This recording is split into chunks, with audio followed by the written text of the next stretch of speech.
Welcome back, and in this lesson you're going to create access keys for both the IAM user in the general AWS account as well as the IAM user in the production AWS account. And then I'm going to step you through how to install the AWS command line tools and configure those tools to access the AWS products and services using the access keys that you create. So this is going to put you in a position where you're able to use the AWS command line utilities to interact with both the general AWS account and the production AWS account. Now we're going to start off in the general AWS account, so you'll need to be logged in as the IAM admin user of the general AWS account.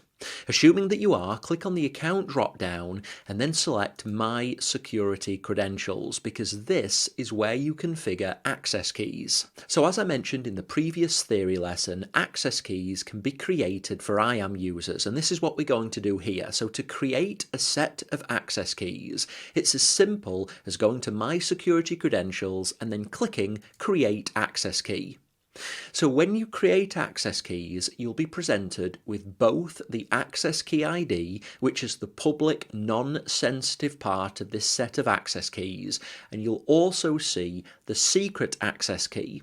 Now I'm not going to show this on screen for security reasons, but it's by using both of these parts of the access key that you'll be able to interact with the AWS account. You can't do so only using the access key ID or only using the secret access key. You need to use both of these together. Now if I just click on close for a moment, you'll note that I now have one set of access keys. I'm not able to get access to the secret part of this anymore. All I can see is the access key ID. So if you generated a set of access keys and you've misplaced the secret part, then you'll need to delete them and recreate them. Now you can make access keys inactive by clicking on Make Inactive and then confirming that. And you can follow the same process in reverse by making access keys active again and confirming it. When access keys are inactive, they're still present and attached to the one particular identity, but they're not able to be used. Now you can have two pairs of access keys, so I could create a second set. And once I've got two, I'm unable to create a third. So you can only ever have two sets of keys for one particular identity. And it's worth noting that this is two sets in total. It doesn't matter whether they're active or inactive. So generally, you will have one set of active access keys for any identity, and you'll use the second to perform rotation. So I'm going to go ahead and delete both of these sets because I didn't note down the secret component, and so they're of no use. So what we need to do at this stage is to create a set of access keys for both the IAM admin user of the general account and the IAM admin user of the production account. So we'll start with the general AWS account because that's the AWS account that we're currently logged into. So go ahead and click on Create Access Key to create a set of access keys, and then click on Download CSV file. So we're going to save both sets of these credentials to a CSV file on our local system. You need to make sure that you store this securely, so don't put it on any cloud storage. For now, just store it locally on your machine. Now it's going to call this document iam_admin_accesskeys.csv. Now this set of access keys is for the IAM admin user in the general AWS account. So go ahead and locate where you've downloaded this file to, and then just append general onto the end. So call it iam_accesskeys_general.csv. So in my case, I'm just going to select it and then add underscore and general at the end. And this just helps distinguish between the IAM admin user in the general account and the production account, because we're going to have two completely separate sets of credentials. So now that you've got that, we're good to move across to the production AWS account. So you'll need to click on the account drop down and sign out.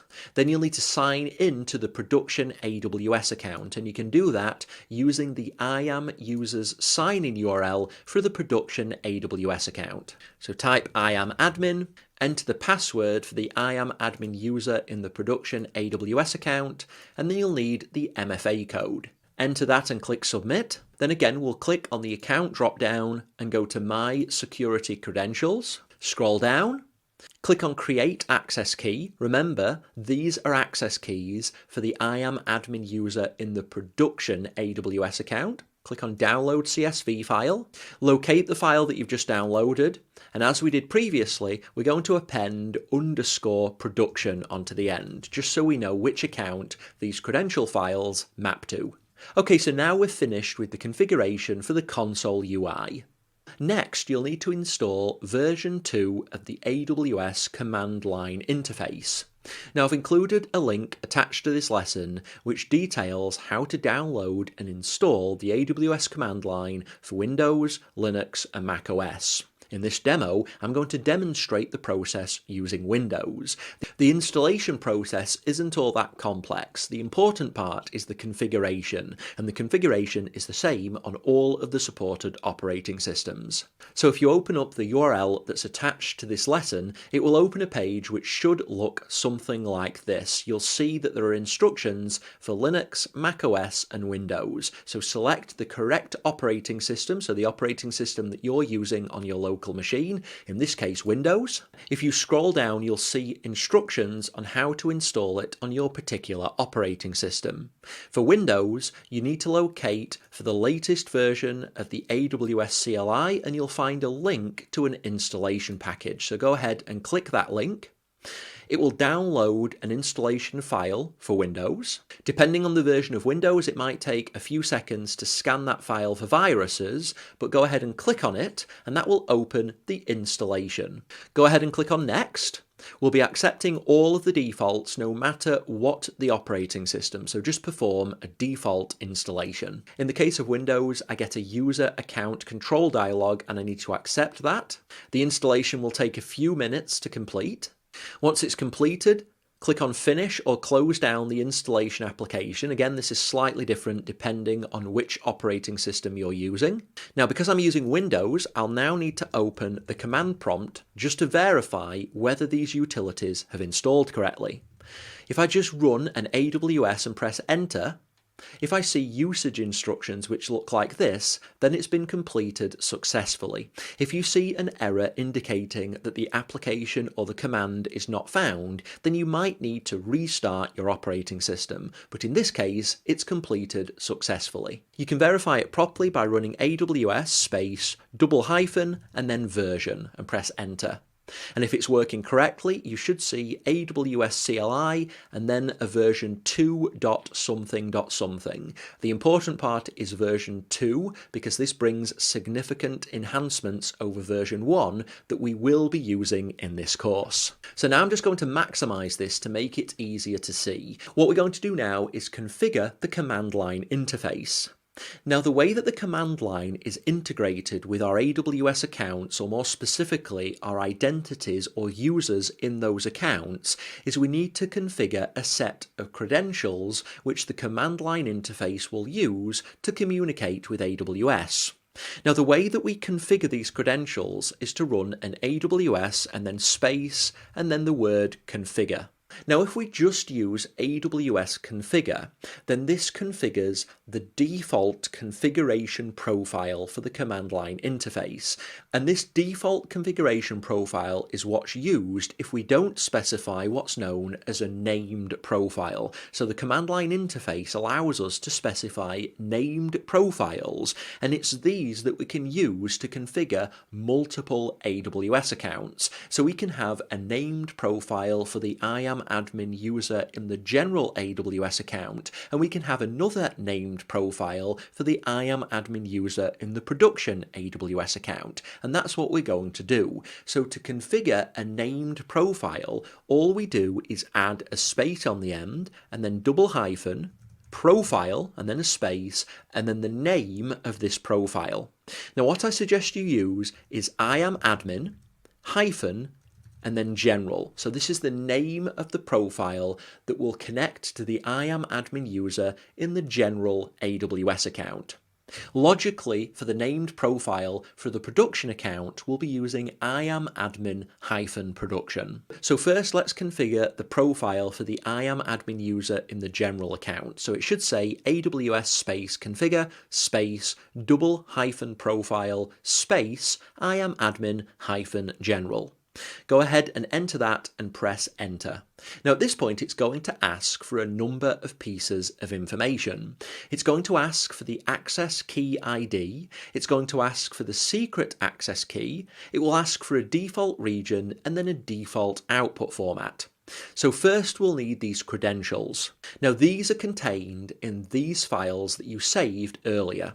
So first you'll need to open up the document which contains the word general. So these are the credentials for the IAM-admin user inside the general AWS account. So open up this document. Now this document will contain an access key ID and then a comma, and then it will contain the secret access key. So you need to copy down the access key ID, so the part before the comma, don't include the comma.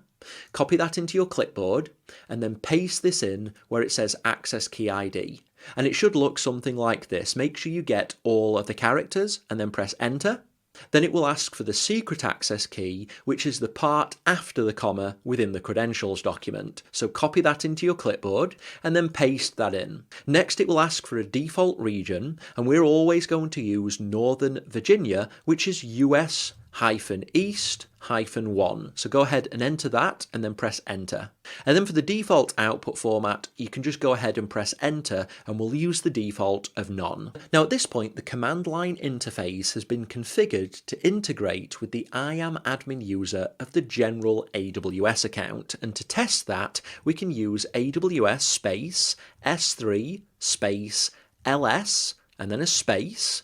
Now this will run a listing of any S3 buckets in this account. Now we won't have any S3 buckets, and if we don't have any buckets, it will simply return an empty string, and that's fine. But if it returns an error, then we know we have a problem.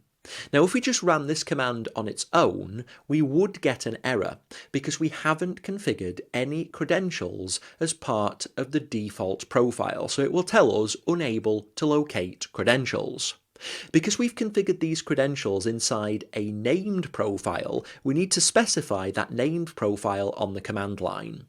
So I'm just going to type that command in again and then follow it with double hyphen, profile, and then a space. And then I'm going to use the named profile that I've configured previously. So IAM-admin-general. This time if I press enter, now that I run the command with the named profile, we won't get the error. This time it will return an empty string, and that's fine because we don't have any S3 buckets within this account. It's a brand new account.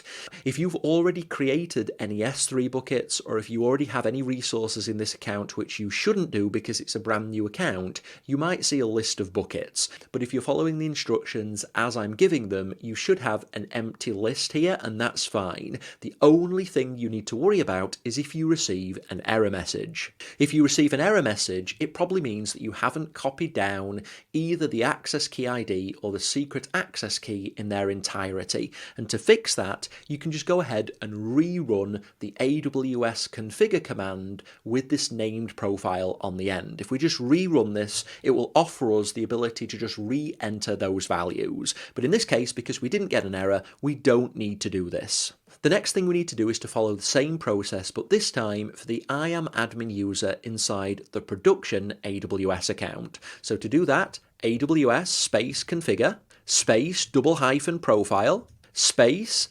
IAM-admin-production, and then press enter, and you'll be prompted for those same 4 pieces of information. So now we need to open the IAM-admin credentials for the production AWS account. You'll see the format is the same. We'll need to copy down the access key ID, which is everything before the comma.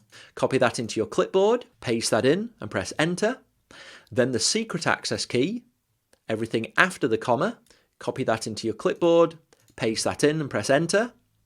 Again, the region will be US-East-1, so enter that and press enter, and then press enter again so that we don't set a default output format. And now we should be able to run AWS space S3 space LS space double hyphen profile space IAM-admin-production.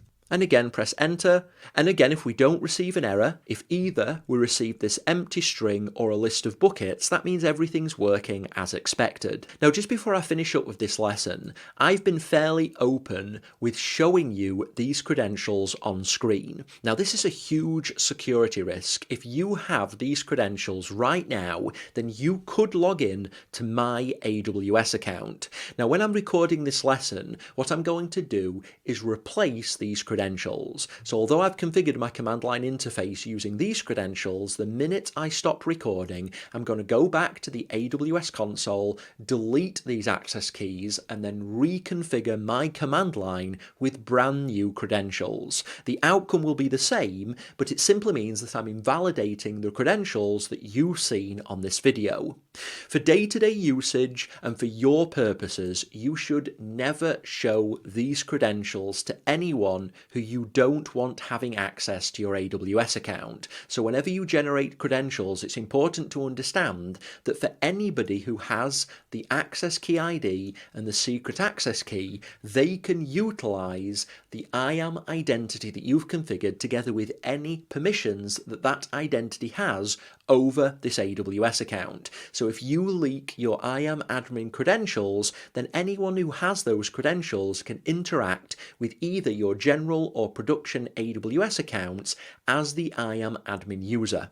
Because that user has full administration permissions on the account, the results of that can be disastrous. So you need to get into the habit of being extremely careful where you store these credential files and to whom you grant access. So it's really important to start off being really paranoid and really careful about these credentials. And going a step further, at this point, you should probably delete both of these credential files. So the one for the general AWS account and the one for the production AWS account. And that just means that all of these credentials are safely configured within the command line interface and not stored anywhere where they can be accessed by anyone but you. Now at this point you've configured everything that you need to as part of this lesson. So you've set up the AWS command line interface and you've configured two named profiles, IAM-admin-general and IAM-admin-production. And these are what we're going to use throughout the rest of this course